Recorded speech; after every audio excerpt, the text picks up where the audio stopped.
अंदर की नमस्कारम सबको नमस्कार।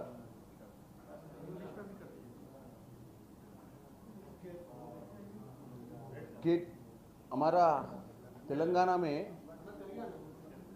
తెలుగులోనే రెండు కలిపి చెప్పేద్దాం, ఏమో వాళ్ళకి అవసరం ఉంటే వాడుకుంటారు కదా. తెలంగాణలో అంటే తెలంగాణ మీ అందరికి పాపులర్ బిల్లా రంగా చార్లెస్ శోభరాజ్ అని ఈ మధ్యనే మీరు రెగ్యులర్గా వింటున్న 3 పేర్లు త్రిమూర్తులు. సో ఢిల్లీకి బిల్లా గారు వచ్చిర్రు ఈ మధ్యనే, నిన్ననో మొన్ననో ఇదే ఇక్కడనే ప్రెస్ మీట్, నిన్ననేనా ప్రెస్ మీట్ పెట్టింది? నిన్న మధ్యాహ్నము 9 గంటల 11 గంటలకు పెట్టి తెలంగాణల ప్రకంపనలు సృష్టిద్దామని ఢిల్లీకి వచ్చినటువంటి బిల్లా గారు. కాకపోతే మా బిల్లా గారి దగ్గర గ్రేట్నెస్ ఏంటంటే మేమందరం కూడా ఆయన దగ్గర ట్రైనింగ్ తీసుకోవాలి. ప్రెస్ మీట్ పెట్టేటప్పుడు అబద్ధాలను కూడా ఎట్లా చెప్తాడంటే అది వాస్తవంగా తెలంగాణ ప్రజలు అది నిజమే అనుకుంటట్టు చెప్తాడు. అబద్ధాలు అంటే నెంబర్సు, ఫిగర్సు, డాక్యుమెంట్సు, 300 కోట్లు, పేపర్ యాడు, ఇవన్నీ చెప్తే ఏమైపోద్ది అంటే తెలంగాణ నిజంగానే ఇంత దోసుకుంటుర్రా ఇదా కథ అనే ఆలోచనకు వచ్చే విధంగా కేటీఆర్ గారు ప్రెస్ మీటు నిన్న చూసిన తర్వాత, నేను మహారాష్ట్ర ఎన్నికలలో ఉన్నా. చంద్రపూర్ పార్లమెంట్ నియోజకవర్గంలో 6 అసెంబ్లీలకు ఇన్ఛార్జ్గా అంటే అబ్జర్వర్గా పనిచేస్తున్నా నేను. నిన్న రాత్రి ఢిల్లీకి స్టాండింగ్ కమిటీ మీటింగ్ ఉంటే వచ్చిన. సో ఢిల్లీనే ఆయనకు సమాధానం ఇవ్వదలుచుకున్నాను నిన్న ప్రెస్ మీట్లకు. నేను కొన్ని ఫోటోలు చూపిస్తా ఫస్ట్ మీకు, ఎందుకంటే చంద్రపూర్ నుంచి తెచ్చిన ఫోటోలు ఇవి. చంద్రపూర్ లోక్సభల బల్లార్పూర్ అసెంబ్లీ అంటే బల్లార్షా అంటాం మనం, మన రూట్లో బల్లార్పూర్ అసెంబ్లీలో చంద్రపూర్ జిల్లాకు సంబంధించిన సుధీర్ ముంగిటివార్ అని చెప్పి మంత్రి, ఆయన ప్రచారంలో మీరు చూసినట్టయితే బీఆర్ఎస్ జెండాలు కనపడుతున్నాయి బండికి. బీఆర్ఎస్ జెండాలు, BJP BRS canvassing in Chandrapur parliament Ballarpur assembly for the minister Sudhir Mungantiwar. ఇది ఢిల్లీ పర్యటనకు. ఈ 2-3 ఫోటోలు ఇంకా మీకు ఉన్నాయి. ఈ ఢిల్లీ పర్యటనకు దీనికి లింక్ ఉంది, చెప్తా. ఫస్ట్ ఫోటోలు ఎందుకు చూపిస్తున్నా అంటే కంటెంట్ అర్థం కావాలని. ఇగో ఈ బండ్లు, వీటన్నిటికీ బీజేపీ బీఆర్ఎస్ మహారాష్ట్ర ఎన్నికలలో మహావికాస్ అఘాడీకి ఎదురుగా బీజేపీకి ఇండైరెక్ట్గా అని ఇక్కడికి వచ్చిండు. కానీ ఇక డైరెక్టే, ఇండైరెక్ట్ ఏం లేదు ఇలా. ఇక పోతే ఇదొక బ్యానర్, మీరు సోషల్ మీడియాలో కూడా చూసి ఉంటారు, నిన్ననే రిలీజ్ చేసినవి. దీంట్లో రాసిర్రు, కాంగ్రెస్ పార్టీ తెలంగాణ మే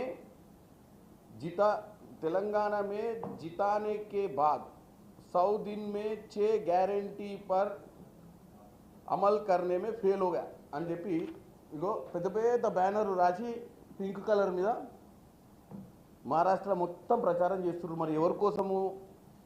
వీళ్ళైతే ఎన్నికలలో లేరు, ప్రభుత్వంలో ఉన్నప్పుడు మహారాష్ట్రలో గవర్నమెంటే ఫామ్ చేస్తామని చెప్పి 1000 కొద్ది కోట్లు ఖర్చు పెట్టి మహారాష్ట్రలో మొత్తం వెస్టర్న్ మహారాష్ట్ర, నార్త్ మహారాష్ట్ర, విదర్భ, మరాఠవాడ అన్నిట్లల్లో మేము కార్యకర్తలను తయారు చేస్తాము, మా పార్టీని టీఆర్ఎస్ నుంచి బీఆర్ఎస్ చేసి మనకు ఉన్నటువంటి నిజాం ఏరియా ఏదైతుందో నాందేడ్ ఈ ప్రాంతంలో, చంద్రపూర్ కూడా అదే. ఇప్పుడు ఇక్కడ ప్రచారం చేసేది కూడా చంద్రపూర్. 50% తెలుగు పాపులేషన్ ఉంటుంది ఇక్కడ, ముఖ్యంగా మన తెలంగాణకు సంబంధించిన వాళ్ళే ఉంటారు. అయితే బిల్లా గారు నిన్న ఇక్కడికి వచ్చినప్పుడు ఆయన ఏదో ఇక్కడ కాంగ్రెస్ ప్రభుత్వం, తెలంగాణలో రేవంత్ రెడ్డి గారి సర్కారు urban development minister Manohar Lal Khattar గారిని కలిసి ఏదో అమృతము గిమృతం అని వచ్చింది పంచుతారని చెప్పి.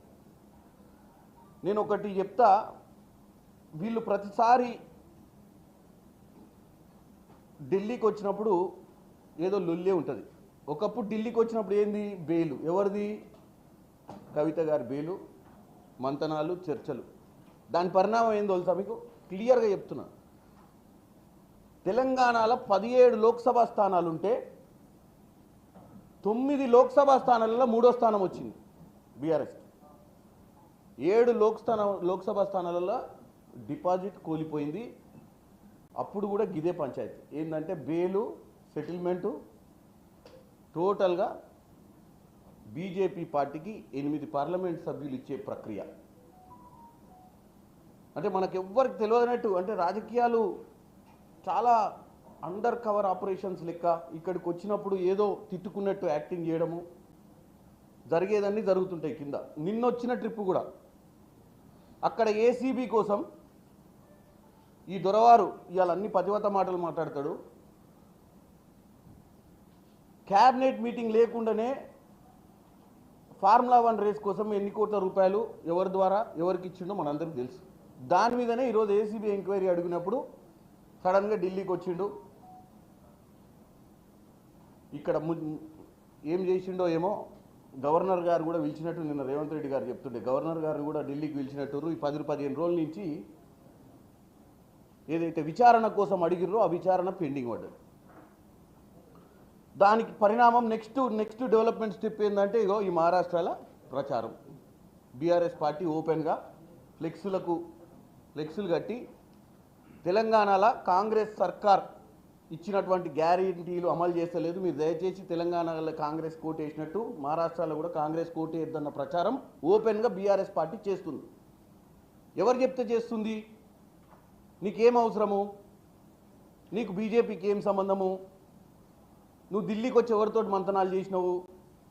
ఏసీబీ ఎంక్వైరీ ఆగాలన్న ఉద్దేశంతో మరి ఏం మంతనాలు చేసినావో బ్రహ్మాండమైన ప్రచారం. వారం రోజులు ఎన్నికలు ఉన్నాయి, డోర్ టు డోర్ క్యాన్వాసింగ్ లెక్క వీళ్ళు జెండాలే డైరెక్ట్ కట్టి తిరిగే పరిస్థితికి వచ్చారు. ఇదొక సంగతి. ఇక పోతే ఎందుకు వచ్చినావయ్యా ఢిల్లీకి అని చెప్తే అమృత అంటాడు. అమృత అని చెప్పి మీరు చూసినట్టయితే గతంలో కూడా ఫస్ట్ ఈ స్కామ్ అనగానే ఎంత ఆవేశపరుడు అంటే ఇది చూడండి, 8,888 కోట్లు. అంటే ఇక లెక్కపత్రం ఉండదు. పబ్లిక్ ఏదైనా ఇన్ఫర్మేషన్ వస్తే దాన్ని ఎంక్వైరీ చేయాలన్న ఆలోచన కూడా ఉండదు. ఇమీడియట్గా కాంగ్రెస్ పార్టీని నిందల పాలు చేయాలి, రేవంత్ రెడ్డి గారి ప్రభుత్వాన్ని నిందల పాలు చేయాలి.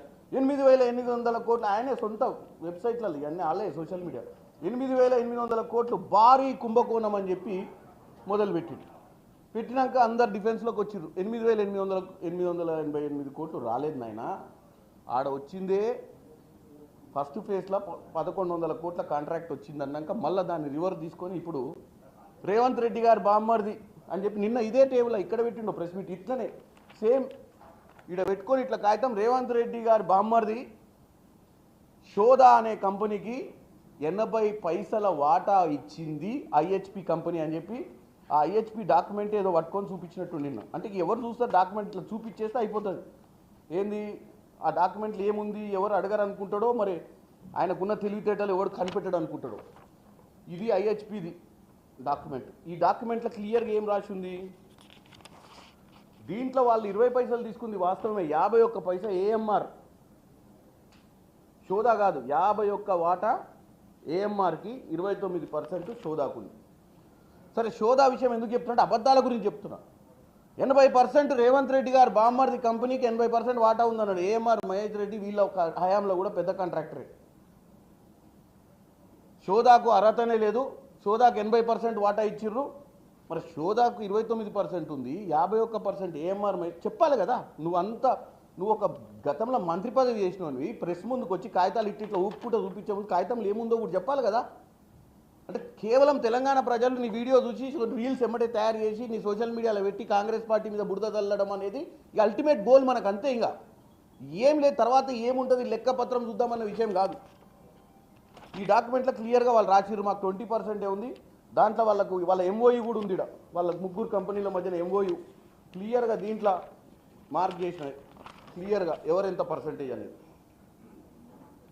నేను అనేది ఏంటంటే రేవంత్ రెడ్డి గారికి సృజన్ అనే బామ్మర్ది, రాజ్పాకాలకు కేటీఆర్కి బామ్మర్ది. అంటే రాజ్పాకాలు ఎవరంటే అందరికీ తెలుసు, ఎవరికి కేటీఆర్కి బామ్మర్ది. సృజన్ అనేట ఆయన కేటీఆర్ బామ్మర్ది కాదు. ఫస్ట్ చెప్తూనే ఉన్నాం పదే. రేవంత్ రెడ్డి గారికి బామ్మర్ది కాదు. రాజ్పాకాల ఎట్లయితే బామ్మర్ది అవుతాడో సృజన్ అంటే ఆయన రేవంత్ రెడ్డి బామ్మర్ది కాదు. గతంలో కన్నారావు అని ఒక ఆయన ఉండే, కల్వకుంట కన్నారావు అని మంచి డాన్ మాఫియా ఉంటుండే. ఎప్పుడు వీళ్ళు ఆయన మీద అలిగేషన్స్ వచ్చినప్పుడు మాకు సంబంధం లేదు మాకు దూరపు చుట్టమని చెప్పి తప్పించుకుంటోళ్ళు. ఆయన ఆడియోలు వీడియోలు కూడా రిలీజ్ అయినాయి. ల్యాండ్ గ్రాబర్ కన్నారావుకి కేటీఆర్కి ఎంత దూరం ఉందో, సుటరికంలా డిస్టెన్స్ ఎంత దూరం ఉందో, సృజన్ అనే వ్యక్తికి రేవంత్ రెడ్డి అనే వ్యక్తికి అంతే దూరం ఉంది డిస్టెన్స్. సో దాన్ని పట్టుకొని మొత్తం 800 ఇప్పుడు ఎంత 800 చిల్లర కోట్లు, ఈ 1100 కోట్లు 800 చిల్లర కోట్లు బుక్ చేసిరు అనేటే చెప్పింది నిన్న ముచ్చట. మరి తెలంగాణ ప్రజలకు వాస్తవం తెలియాలని చెప్పి నేను ఈ డాక్యుమెంట్స్ అన్నీ ఉన్నాయి, మీ అందరికి కూడా ఇప్పుడు పబ్లిక్ దాంట్లో పెడతా. పోనీ ఇంకో అంశం, ఈ సృజన్ అనే వ్యక్తి ఈ శోధ అనే కంపెనీ దీప్తి దీని డైరెక్టర్, ఆమె ఎవరో తెలుసా మీకు? గతంలో వాళ్ళ నాయనే వచ్చి చెప్పిండు, అరే నా బిడ్డ కంపెనీ, నేను మీ పార్టీ ఎమ్మెల్యేనే, కందాల ఉపేందర్ రెడ్డి పాలేరు ఎమ్మెల్యే బిడ్డనే దీప్తి. దీంట్లో సృజన్ అనే వ్యక్తి ఈ company ministry of corporate affairs, ఈ డాక్యుమెంట్ కూడా దీంట్లో సృజన్ అనే వ్యక్తి కాదు, కందాల ఉపేందర్ రెడ్డి వాళ్ళ డాటర్ కంపెనీ ఇది. ఇక దీంట్లో ఏదో లెక్కలు చెప్పిండు, 2 కోట్ల కంపెనీ అన్నాడు, దాంట్లో 70-75 కోట్ల ప్రాఫిట్ ఉన్నాయి, అన్ని లెక్కలు ఉన్నాయి, అన్ని మీకు షేర్ చేస్తాం. ఆ కంపెనీ ఎలిజిబిలిటీస్ అవన్నీ మనం మాట్లాడుకునే అంశాలు కావు. ఎందుకు చెప్తున్నా అంటే, ఇన్ని కాగితాలు తెచ్చి మీ ముందు చూపించాల్సిన ఈ ఫోటోలు ఇవన్నీ ఎందుకు చూపిస్తున్నారంటే, నిన్న వీళ్ళు ప్రెస్ మీట్ పెట్టడానికి మహారాష్ట్రలో జరుగుతున్నటువంటి పరిణామము, మహారాష్ట్ర ఎన్నికల మీద పడే ఇన్ఫ్లుయెన్సు, రేవంత్ రెడ్డి గారి మీద బురద జల్లే కార్యక్రమము, 8,888 కోట్ల నుంచి 1,100 కోట్ల దాకా వచ్చి 1,100 కోట్ల నుంచి 800 కోట్లు రేవంత్ రెడ్డి గారు చుట్టాలని చెప్పి 800 నుంచి ఇప్పుడు 200-300 కోట్లకు వచ్చి, ఆ 300 కోట్లు వచ్చిన తర్వాత కూడా వాళ్ళ బామ్మర్ది ఎవరు, వాళ్ళ బామ్మర్ది అవునా కాదా అని తెలంగాణ ప్రజలకు తెలియాల్సిన అవసరం ఉంది. ఎందుకంటే పదే పదే ఆ నాజీల గోబల్స్ ఎవరు ఉండే, అప్పట్లో మస్తు నెంబర్ 1 ఉండేనట, ఆయనను మించిపోయింది దొరవర్ మన బిల్ల గారు. ఈ మధ్యన ఎన్నో చెప్పిన ఇలాన్ మాస్క్ ప్లాట్ఫామ్ ఎక్స్, ఇలాన్ మాస్క్ కూడా అంత వాడుకొని ఉన్నాడు, ఏది మన ట్రంప్ ప్రచారంలో సొంత ప్లాట్ఫామ్ని అంత వాడుకొని ఉన్నాడు, దాన్ని వీళ్ళు వాడుకున్నట్టు ఆయనే ఆశ్చర్యపోతుంటాడు, నేను పెట్టింది వీళ్ళు బాగా వాడుకుంటారు తప్పుడు ప్రచారానికని. సో నేను ఒకటే చెప్తున్నా, కేటీఆర్ గారు ఎప్పుడు కూడా మనము వాస్తవాలు మాట్లాడాల్సిన అవసరం ఉంటుంది. ఎవరు ఏంది, మనం ఢిల్లీకి ఎందుకు వచ్చినాం, ఎవరితోటి మంతనాలు చేసినాం, మనకు అంశం ఏంది, మాట్లాడుకున్న అంశం ఏంది, ఎట్లా తప్పుడు ప్రచారం చేయగలిగినాము, ఇవన్నీ ఒకెత్తు. ఇక పోతే నిన్న ఇంకో అంశం, ఈ దొరవారు ఇక్కడనే ఉండి బిల్లా గారు అక్కడ కలెక్టర్ గారిని అటాక్ అయింది. ఒక జిల్లా కలెక్టరు మీద దాడి జరిగితే ఈయన గొప్పగా చెప్పుకుంటున్నాడు, ఏమనంటే మేము 10 ఏళ్ళు అధికారంలో ఉన్నాము, ఎప్పుడన్నా ఇట్లాంటిది జరిగిందా అని. అప్పుడు ఎవరున్నారు అపోజిషన్లో? కాంగ్రెస్ ఉంది. కాంగ్రెస్ ఒక కన్స్ట్రక్టివ్ పార్టీ, మీ లెక్క రెచ్చగొట్టి డెవలప్మెంట్ ఆపాలని, ఇండస్ట్రీస్ని రానియొద్దని, ప్రజలకు ఉద్యోగాలు రావద్దని, నీళ్లు నిధులు నియామకాల నినాదంతో తెచ్చుకున్న తెలంగాణలో మీరెట్లావు 10 ఏళ్ళల్లో ఏం చేయలేదు, 10 నెలల్లో ఏమైనా చేస్తారేమో రేవంత్ రెడ్డి గారు, కొడంగల్ని ఏమైనా మంచి అభివృద్ధి చేస్తాడేమో, కొడంగల్ని ఎప్పుడు ఎవరు ఊహించని విధంగా కొడంగల్ని డెవలప్ చేస్తే ఈ మోడల్ని భారతదేశం మొత్తం చూసి రేవంత్ రెడ్డి ఏమైనా హీరో అవుతాడేమోనన్న భయంతో మీరు కుట్ర పన్ని రైతుల ముసుగులో మీరు కార్యకర్తలను పంపించి కలెక్టర్ మీద అటాక్ చేయిస్తారా? ఇదా ప్రజాస్వామ్యము? ఇదా అపోజిషను? అసెంబ్లీలో చర్చలు పెట్టడానికే చేత కాదు. అపోజిషన్ లీడర్గా ఉన్నాయన ఫామ్ హౌస్లోకి వెళ్ళి బయటికి రాడు, అల్లుణ్ణి కొడుకుని రోడ్డు మీదకి పంపిస్తాడు. ఇట్లాంటి తప్పుడు ప్రచారాలు 800 కోట్లు 8,000 కోట్లు 600 కోట్లు 1,00,000 కోట్ల ముచ్చట చెప్పుకుంటాడు. ప్రజలను తప్పుతో పట్టించే మార్గం ఒకటే. చర్చలకు మళ్ళీ సిద్ధం ఉండరు. అయిపోయి చర్చ అయిపోయింది, నిన్న డెంట్ కొట్టేసిర్రు. తెలంగాణ ప్రజల మైండ్లో ఇంత విషయం చల్లిర్రు. ఇక తెలంగాణ ప్రజల మైండ్లో రేవంత్ రెడ్డి గారి ప్రభుత్వము, రేవంత్ రెడ్డి గారి సర్కారు గురించి చెడు ప్రచారం చేసినాం. అమ్మయ్య ఇవాళ దినం అయిపోయింది, ఇక పొద్దున్న లేచినాక చూసుకుందాం, ఇంకేమైనా దొరికితే ఎమ్మటే పొద్దున్న 8 బిల్లా రంగా చార్లెస్ శోభరాజ్ తక్కువ వస్తున్నాడు అనుకో, ఆయన ఇక్కడ కూడా ఎప్పుడు రాలేదు.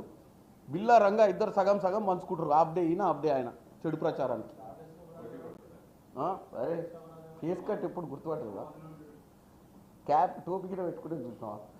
అయితే నేను ఒకటే చెప్తున్నా, ఎందుకు చెప్పాల్సి వస్తుంది అంటే ఇవాళ రాజకీయాలలో నేను ఒక యంగ్ ఎంపీ ఉండి నేను కూడా పొలిటికల్గా మరీ క్రిటిసిజం చేయడం కూడా కొంతమందికి నచ్చకపోవచ్చు, ఎందుకంటే కన్స్ట్రక్టివ్ పొలిటీషియన్గా పెరగాలి కానీ కొత్త నాయకులు కూడా వ్యంగ్యంగా మాట్లాడటం కానీ ఏం చేస్తాము, ప్రెజర్ తప్పట్లేదు. మేమందరం న్యాయంగా ఉన్నాము, మంచిగా ఉందాము, వాస్తవాలు తెలియజేద్దామని తెలంగాణ ప్రజలకు తిరిగితే వీళ్ళేమో వీళ్ళు ఇష్టారాజ్యంగా తప్పుడు ప్రచారం చేసినప్పుడు మరి ఎవరో కౌంటర్ ఇవ్వాలి కదా ప్రభుత్వం తప్పుడు ప్రచారం జరుగుతుంటే. ఇవాళ ఎక్కడనో నేను ఏదో స్టాండింగ్ కమిటీ మీటింగ్కి వచ్చి ఇక్కడ ప్రెస్ మీట్ పెట్టాల్సిన ఆయనకి ఏంటంటే నిన్న ఆయన ఇక్కడనే పెట్టింది కాబట్టి ఇవాళ ఆయనకే జవాబు చెప్తున్నా సో నేనేమంటున్నా అంటే బేసిక్గా ఇంకొక అంశం నిన్న మళ్ళొకటి పట్టుకోండి పేపర్, ఏది నేనే చూపిస్తాం మళ్ళీ, ఎందుకు ఆయన చూపించింది ఇదే కదా, ఇదే అడ్వర్టైజ్మెంట్. మహారాష్ట్రాల కాంగ్రెస్ పార్టీ తెలంగాణ గవర్నమెంట్ సొమ్మును తీసుకుపోయి పేపర్ యాడ్లు వేస్తుందని చెప్పి ఇగో ఇది చూపించింది. ఈ పేపర్ యాడ్ మీరు చూసినట్టయితే ఇది పార్టీ పేపర్ యాడ్, దీంట్లో ఎక్కడ గవర్నమెంట్ సింబల్ లేదు, ఐఎన్పిఆర్ నుంచి యాడ్ ఇయనిక లేదు. ఐఎన్పిఆర్ యాడ్లు కేవలం ప్రభుత్వ స్కీములు, ప్రభుత్వం చేసే కార్యక్రమాలు, అవన్నీ మీకు గుర్తుకు రావాలంటే ఇంకోటి చూపిస్తా ఎవరు ఇచ్చిరో గవర్నమెంట్ నుంచి. ఇగో ఇది ఇవన్నీ భారతదేశంలో ఉన్న పేపర్లన్నీ కేసీఆర్ గారు ఉన్నప్పుడు, ఇదేమో కాంగ్రెస్ పార్టీ పేపర్ యాడ్, సొంత పైసలతో వేసుకుంటారు ఇది పార్టీ వాళ్ళు. ఇది ప్రభుత్వ సొమ్ముతో వేసిన యాడ్లు ఇవి, దీంట్లో లోగో కూడా ఉంది. ఏది భారతదేశం మొత్తం వేసిండు, ఎందుకంటే అప్పుడు టీఆర్ఎస్ నుంచి బీఆర్ఎస్ కన్వర్షన్ అయినప్పుడు మేము బ్రహ్మాండమైన రాజకీయం చేస్తాం, భారతదేశం మొత్తంలో ఎన్ని వేల కోట్లు పెట్టిండో కూడా అప్పుడైతే చీకటి జీవోలు. బిల్లులు ఇచ్చిరా లేదా అనేది రేపు మళ్ళీ ఎంక్వైరీ చేసి చెప్పాలి మీరు, ఎందుకంటే అప్పుడైతే మరి బిల్లునైతే రాసిర్రు. ఎందుకంటే ఇప్పుడు ఈ ఫార్ములా 1 తర్వాత మనకు డౌట్ ఏంటంటే ఎన్ని బిల్లులు ఇచ్చిర్రో ఎన్ని బిల్లులు ఏదో మరి ఆ బిల్లులు రాసి వాళ్ళ జేబులలో వేసుకొని పోయిరా అని కూడా తెలియని పరిస్థితి మనది. సో ఈ రెండింటి మీద మీకు క్లారిటీ ఇస్తా. ఇది కాంగ్రెస్ పార్టీ ఇచ్చిన అడ్వర్టైజ్మెంటు, ఇది కాంగ్రెస్ పార్టీ నిధులతో ఇస్తారు. ఈ అడ్వర్టైజ్మెంట్ గవర్నమెంట్ నిధులతో ఇచ్చే అడ్వర్టైజ్మెంట్లా గవర్నమెంట్ లోగో ఉంటుంది, పార్టీ సింబల్ ఉండదు. ఇది పార్టీ సింబల్ తోటి వాళ్ళ ప్రొపరేటరీ కన్సర్న్ బిజినెస్ ఉన్నప్పుడు టీఆర్ఎస్ బీఆర్ఎస్ పార్టీ ట్రాన్స్ఫర్మేషన్ అప్పుడు భారతదేశం మొత్తంలో వీళ్ళ గొప్పతనం కోసం ఈ యాడ్ ఇచ్చుకోరు. ఇది తెలంగాణ ప్రజలు చూడాల్సింది. 7 లక్షల కోట్ల అప్పు ఎందుకైందా అంటే వీళ్ళ భాగోతం ఇది. మహారాష్ట్ర ఒక్కటి కాదు, కశ్మీర్ నుంచి కన్యాకుమారి దాకా అన్ని రాష్ట్రాలలో అడ్వర్టైజ్మెంట్ ఇచ్చారు, లోగో వేసి, గవర్నమెంట్ లోగో వేసి. వీళ్ళు డబ్బులు ఖర్చు పెట్టారు. ఇంకో కాగితం ఇట్లా పట్టుకుండు, 300 కోట్ల రూపాయలు ప్రజల డబ్బుతోటి మహారాష్ట్ర ఎన్నికలలో అడ్వర్టైజ్మెంట్ ఎవనయ్య సుబ్బయ్య అంటుండు. 300 కోట్ల రూపాయలు 24 మనం వచ్చిన కొత్త సంవత్సరం ఇది ఫస్ట్ ఇయర్ గెలిచి ఐఎన్పిఆర్కి కేటాయించింది 300 కోట్లు బడ్జెట్లో. 300 కోట్లు ఒక్కరోజు ఖర్చు పెట్టడానికే కాదు, 300 కోట్లు ఏడాది పొడుగున ఐఎన్పిఆర్కి బడ్జెట్లో కేటాయించింది 300 కోట్లు. మహారాష్ట్రకు పోయి ఒక యాడ్ వేయనికే కాదు. ఇట్లా తెలంగాణ ప్రజలను తప్పుదో పట్టియాలి, ఎట్లా తప్పుదో పట్టియాలని చెప్పి రోజు చిన్న గ్రౌండ్ వర్క్ అన్నా చేయకుండా, ఏ యాడ్ దేనికి వేస్తారని చూడకుండా వచ్చి తప్పుడు ప్రచారం చేయడం అనేది చాలా దౌర్భాగ్యమైన విషయం. కలెక్టర్ మీద దాడి అయితే మా హయాంలో జరగలేదని గొప్పలు చెప్పుకోవడం అంటే దాంట్లోనే క్లారిటీ వస్తుంది. మరి మేము అపోజిషన్లో ఉన్నప్పుడు ఆ పని చేయలేదు కదా. మేము అపోజిషన్లో ఉన్నప్పుడు ఏమనుకున్నాము, తెలంగాణలో ప్రజాభిప్రాయ సేకరణ కంపెనీల కోసం జరిగినప్పుడు, ప్రజలకు మంచి జరుగుతున్నప్పుడు మనం ఎప్పుడు కూడా వాటిని ఎదురు పడొద్దు అన్న ఆలోచనతో ముందుకు పోయింది కాంగ్రెస్ ప్రభుత్వం. కాంగ్రెస్ ఆ రోజు ఉన్నటువంటి పార్టీ. ఈరోజు కాంగ్రెస్ ప్రభుత్వం ఏం చేద్దామన్నా, ఎట్లా అడ్డుపడదాము, ఎట్లా అపవాదాల పాలు చేద్దాము, ఎట్లా కార్యక్రమాలను ఆపాలన్న ఆలోచనతో వీళ్ళు ముందుకు పోతురు. ఇక వీళ్ళకి తోడు బీజేపీ.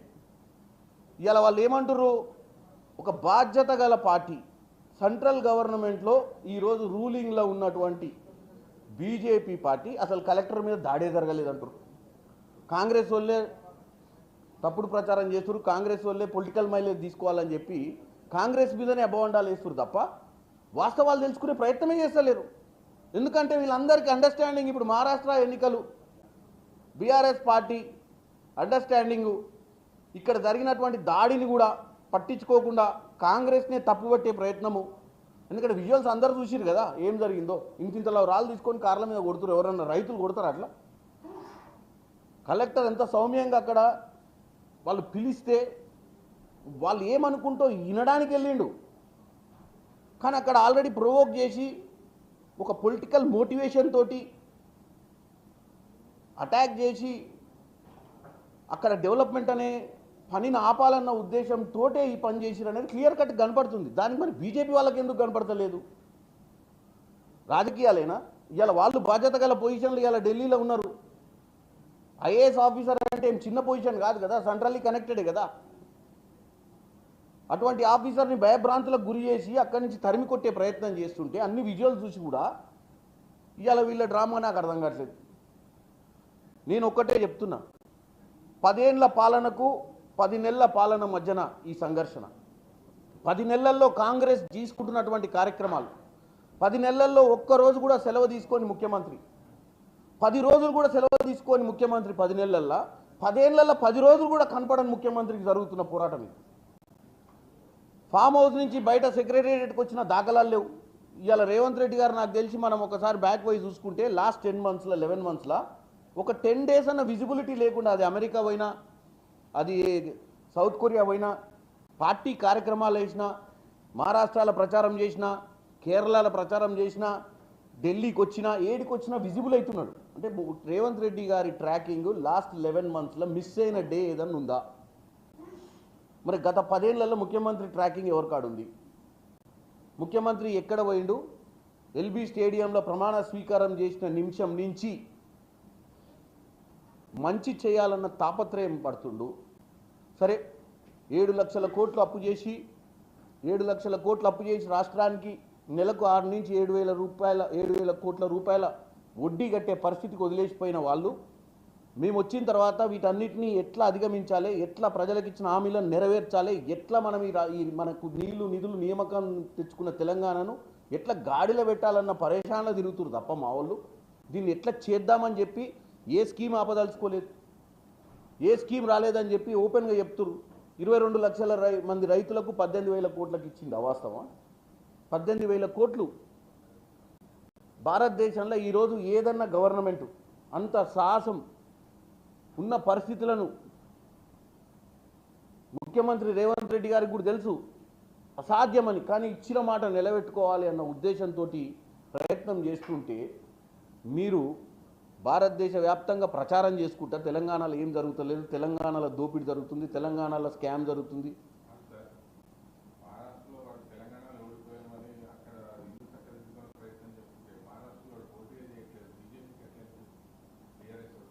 ఇదేందన్నా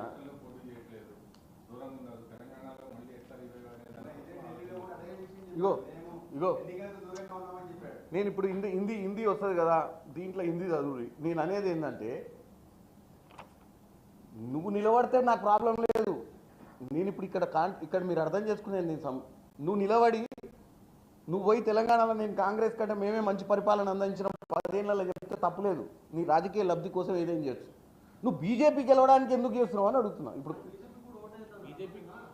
బీజేపీ కోట ఇప్పుడు ఇదిలో ఉంది, ఇందులో ఏం రాశారు? బీజేపీ పక్కన ఆల్రెడీ 10 ఏళ్ళు బీజేపీ అక్కడ, ఇప్పుడు 10 ఏళ్ళు కాదు, మధ్యన మహావికాస్ అఘాడి సర్కార్ని పక్కకు దోషి వీళ్ళంతా వచ్చి ఈ 2 ఏళ్లలో వాళ్ళు కూడా అక్కడ రాజకీయం చేశారు కదా. పక్కన మధ్యప్రదేశ్లో చేస్తారు కదా, పక్క రాష్ట్రాలు అన్నీ చేస్తారు కదా, వాళ్ళ గురించి చెప్పొచ్చు కదా. కాంగ్రెస్ని ఎందుకు టార్గెట్ చేస్తారు చెప్పండి అంటున్నా. నేను అనేది, గతంలో కూడా కాంగ్రెస్ పార్టీ ఫెయిల్ అయింది, కాంగ్రెస్ పార్టీ ఇచ్చిన హామీలను నెరవేరదు, కాంగ్రెస్ పార్టీకి ఓటేయొద్దు అని చెప్పినాక ఏ పార్టీకి ఓటేయమన్నట్టు చెప్పి నేను ఇప్పుడు 2 ఉన్నాయి యుద్ధంలో, ఇది కాంగ్రెస్ ఇది బీజేపీ. నీ పార్టీ ఉన్నప్పుడు కాంగ్రెస్ కోటే నా కోటే అంటే నేను బాధపడా.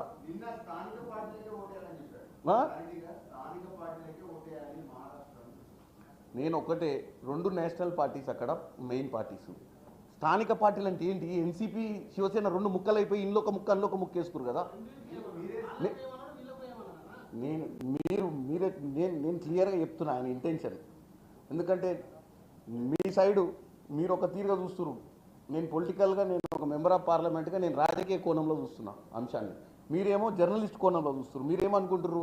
కాంగ్రెస్ ఫెయిల్ అయింది, ఇంకా వేరే పార్టీలకు ఓటేసుకోమని ఎట్లా చెప్తారు? ఉన్నాయి 2 పార్టీలు అలయన్స్, శివసేన ఎన్సీపీ, కాంగ్రెస్లో కూడా జత్తగట్టే ఉంది. మహావికాస్ అఘాడీలో ఎవరున్నారు? మహావికాస్ అఘాడీలో శరద్ పవార్ ఎన్సీపీ, ఉద్ధవ్ ఠాక్రే శివసేన. ఉన్నప్పుడు కాంగ్రెస్ వాళ్ళకు ఓటేయొద్దు అంటే అలయన్స్ ఓటేయొద్దు అన్నట్టే కదా. నేను అనేది కాంగ్రెస్ ఇండిపెండెంట్గా ఫైట్ చేస్తుందా? 288 సీట్లలో కాంగ్రెస్ ఫైట్ చేస్తుందా? 103 సీట్లలో ఫైట్ చేస్తుంది. నువ్వు ఫ్రాక్చర్ చేస్తున్నావా లేదా? అక్కడ నీకు కాంట్రడిక్ట్ చేసినావా లేదా? నేను అనేది ఏంటంటే 8 సీట్లు ఇచ్చినావు బీజేపీకి, పోనీ ఇప్పుడు ఎన్నికలు పెట్టినా 100 సీట్లు వస్తాయని ఎట్లా చెప్తాడు చెప్పండి? పోనీ ఆయనే ఒక సైడ్ ఏమంటాడు, మేము మా పార్టీని మళ్ళీ రివ్యాంప్ చేసుకోవాలి, మా పార్టీని స్ట్రెంథనింగ్ చేసుకోవాలి, మా పార్టీ పరిస్థితి బాగాలేదని ఆయనే ఒప్పుకొని మేమందరం ఏడ కాన్సన్ట్రేట్ చేస్తలేం, ఓన్లీ మహారాష్ట్రలోనే ఓన్లీ తెలంగాణలోనే ఉంటాం, ఓన్లీ తెలంగాణలో పార్టీని బలోపేతం చేస్తాం, మా పార్టీ పరిస్థితి బాగాలేదు అని ఒక దిక్కు చెప్తాడు. ఇప్పటికిప్పుడు 100 సీట్లు వస్తాయంటాడు ఒక ఆయన. మొన్ననే 6 నెలలు కాలే పార్లమెంట్ ఎన్నికలై 9 సీట్లల్లో 3వ స్థానం, 7 సీట్లలో డిపాజిట్ పోయింది. మరి అది వాంటెడ్లీ పోయిందా అంటే కావాలని దానం చేసిరా వీళ్ళు?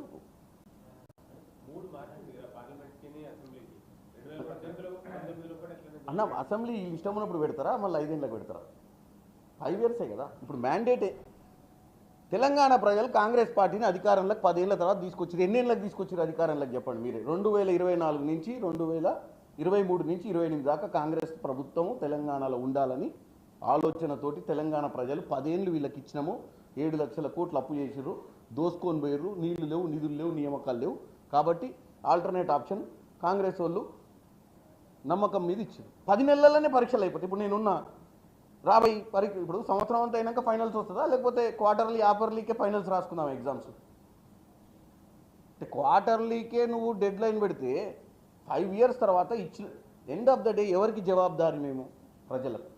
ఎవరు ఓటేసి మమ్మల్ని గెలిపించారు? ప్రజలు. 5 ఏళ్ళు అధికారం ఇచ్చినాక 10 months 2 years 3 years bench mark ఉంటుంది పని చేసుకోనికి. మేము ఇచ్చిన హామీలన్నీ నెరవేర్చడానికి మాకు ఇంకా 4 ఏళ్ళు సమయం ఉంది కదా.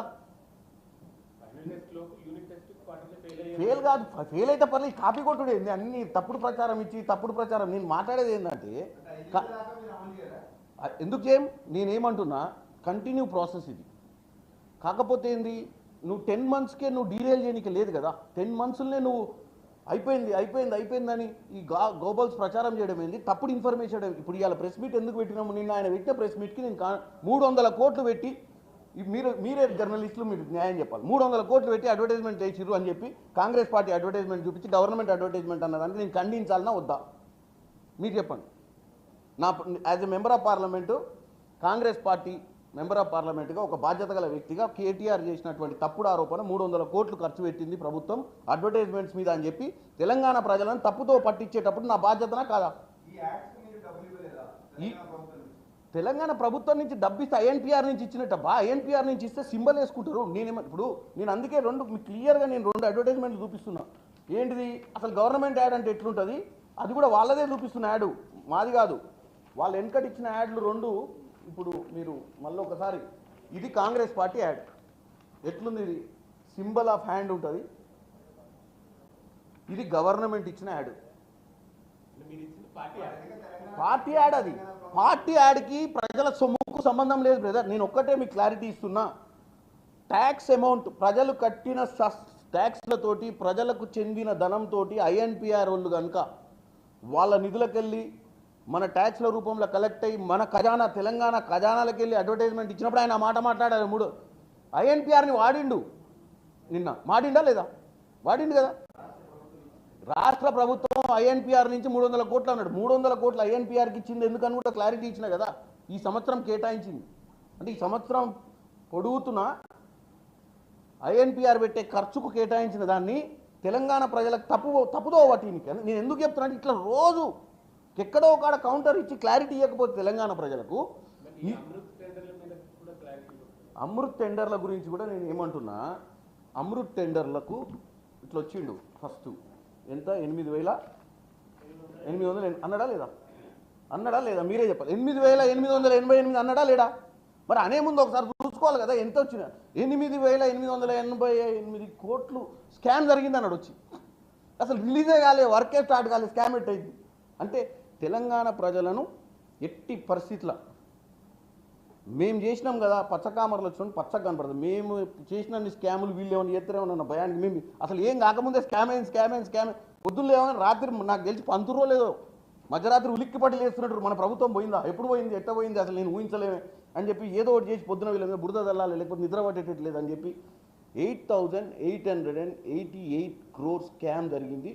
రేవంత్ రెడ్డి కుటుంబానికి 8,888 కోట్ల రూపాయల టెండర్లు ఇచ్చిండు అని ఒక బాధ్యత గల వ్యక్తి, ఒక మినిస్టర్ మొన్నటిదాకా ఈరోజు ఆ పార్టీకి అధినేత కొడుకు, వర్కింగ్ ప్రెసిడెంటు, ఎమ్మెల్యేగా ఉన్నటువంటి వ్యక్తి తెలంగాణ ప్రజలకు అంత క్లారిటీగా చెప్పి మళ్ళీ దాన్ని అందరు మంత్రులు వచ్చారే నాయన ఒకసారి లెక్కలు చూసుకుంటే మళ్ళీ లెక్కలు చేసి మళ్ళీ నిన్నొచ్చేయమంటాడు. 80% రేవంత్ రెడ్డి బామ్మర్ది తీసుకుపోయిన అంటాడు. అరే ఇందులో ఏముందో చెప్పొచ్చు కదా ప్రజలకు. రేవంత్ రెడ్డి బామ్మర్ది అంటే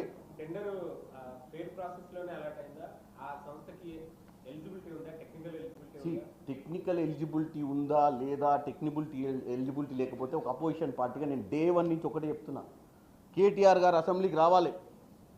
కేటీఆర్ గారు, హరీష్ రావు గారు తప్పులు చేస్తే మా ప్రభుత్వాన్ని ఏలెత్తి చూపియొచ్చు, టెండర్లు ఆపొచ్చు, గుంజుకోవచ్చు, తప్పులేదు. నేనేమంటున్నా, ఇది ఓపెన్ అబ్బా, వాళ్ళ లెక్క చీకట్ టెండర్లు వేసేసి అసలు ప్రతిపక్షమే లేకుండా 12 మంది ఎమ్మెల్యేలను తీసుకొని అసెంబ్లీ నడపని వాళ్ళు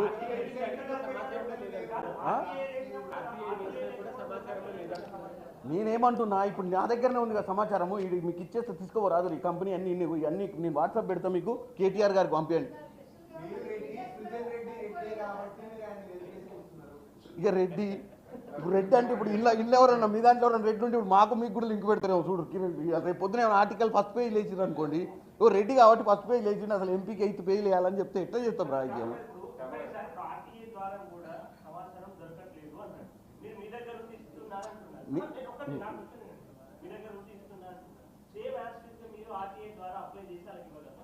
నేను ఒకటే చెప్తున్నా, డెఫినెట్గా మీరు అన్నట్టు దాన్ని చెక్ చేసి దాన్ని ఏందో చెప్పి నేను, ఎందుకంటే ఓ గోబల్స్ ప్రచారకుడు ఏదో చెప్పిండని చెప్పి మీరు నేను ఇన్ని చెప్తే కూడా మీరు నమ్మతలేరు. నిన్న 300 కోట్ల విషయం చెప్పిన, నిన్న 80% విషయం చెప్పిన, ఇను మీరు ఆయన నమ్ముతుర్రు. ఏది మేము ఆర్టీఐ ఇప్పుడు ఆయన అల్టిమేట్ గోల్ ఏంది కేటీఆర్ది, రోజు పొద్దు నుంచి సాయంత్రం కల్లా డెంట్ కొట్టినామా లేదా గవర్నమెంట్ని, అది ఎంత ఫ్యాక్ట్ అనేది పక్కన పెట్టండి.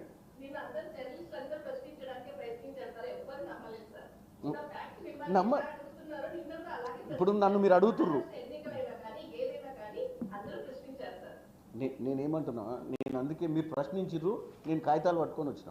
ఎందుకు వచ్చినా, మహారాష్ట్ర ఎన్నికల సమయంలో ఢిల్లీకి ఎందుకు వచ్చిండు, తెలంగాణ ప్రజలకు కూడా ఇది కూడా ఆలోచించాలి కదా. ఇప్పుడు end of the day journalist versus Chamala Kiran Kumar Reddy Congress party కాదు డిస్కషన్ ఇక్కడ. మీరైనా నేనైనా ప్రెస్ మీట్ దేనికి పెట్టినాం, తెలంగాణ ప్రజలకు వాస్తవాలు తెలవాలన్న ఉద్దేశంతో ఈ ప్రెస్ మీట్. చెప్పండి.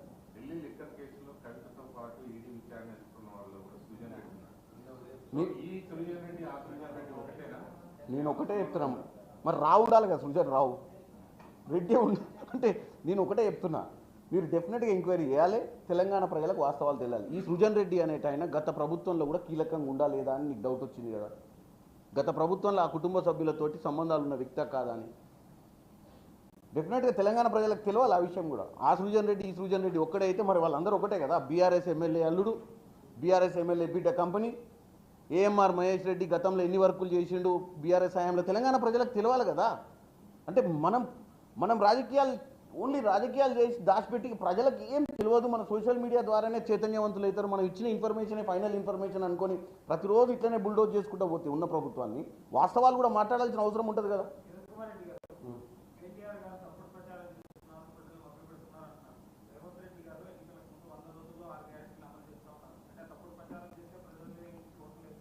నేను ఇప్పుడే మీకు క్లారిటీ ఇచ్చిన, గత ప్రభుత్వంలో వాస్తవాలు మనకు 4 లక్షల కోట్ల అప్పు ఉందా, 5 లక్షల కోట్ల అప్పు ఉందా, 7 లక్షల కోట్ల అప్పు ఉందా, చీకటి జీవోలు, సెక్రటేరియట్ ఆపరేషన్లు లేదు, ప్రగతి భవన్లు ఎవరు కూసోలేదు, 10 ఏళ్ల మంత్రులు ఎక్కడి నుంచి పనిచేసిరో కూడా తెలియదు, ప్రభుత్వం ఏ మూమెంట్లు ఉందో కూడా తెలియదు, సివిల్ సప్లైస్లో కూడా 80,000 కోట్ల అప్పు ఉందన్న విషయాన్ని మేము ప్రమాణ స్వీకారం చేసి సెక్రటేరియట్ భవనంలోకి వచ్చి ప్రగతి భవన్ల కంచె తొలగించి ప్రజాభవన్ చేసి ప్రజలకు అందుబాటులోకి తీసుకొచ్చినాక బయటపడ్డ సంసారం ఇది.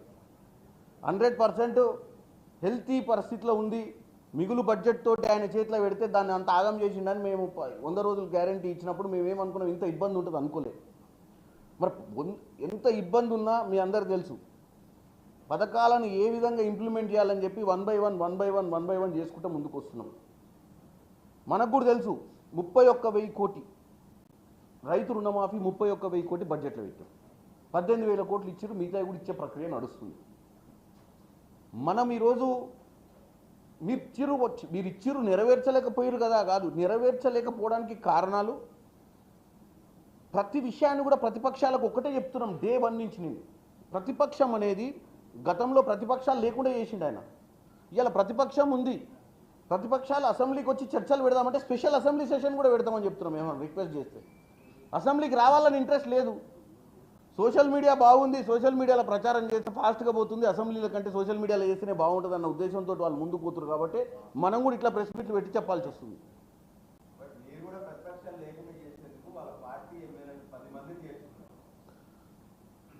వాళ్ళ పార్టీ ఎమ్మెల్యేలు వాళ్ళ నియంత పోకడ చూసి ఆడ బతకలేక ఆత్మ గౌరవం కోసము పార్టీ వదిలిపెట్టి మా పార్టీలోకి వచ్చారు. అంటే మీకు నచ్చిన సమాధానం కావాలన్నా, నేను నిజమైన సమాధానం చెప్పాలన్నా? కాదు, మీకు ఏ సమాధానం కావాలి అంటే, నేను వాళ్ళ దగ్గర ఈటల రాజేందర్ ఎందుకు వదిలిపెట్టింది చెప్పండి, పార్టీ బీజేపీకి ఎందుకు పోయిండు? ఆత్మగౌరవం లేకనే కదా. నేను అనేది కాంగ్రెస్కి వచ్చి అంటే బీజేపీకి వస్తే పర్లేదు, కాంగ్రెస్కి వస్తే తప్ప.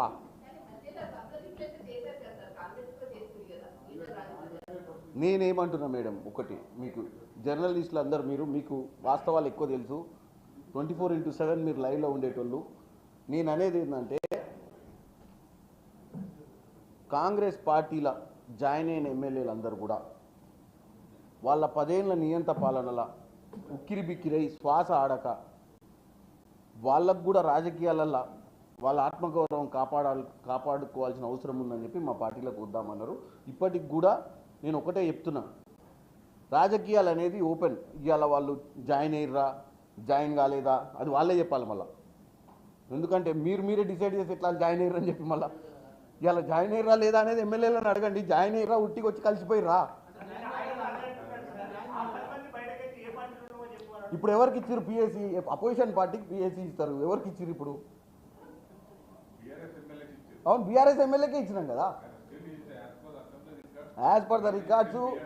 ఇప్పుడు మనము చర్చ కోసం మనం అనుకుంటున్నాం, వాళ్ళు ఎమ్మెల్యేలు ఒప్పుకోవాలి కదా మేము మారినామని. సో ఇది సంగతి. థ్యాంక్ యూ వెరీ మచ్ అండి.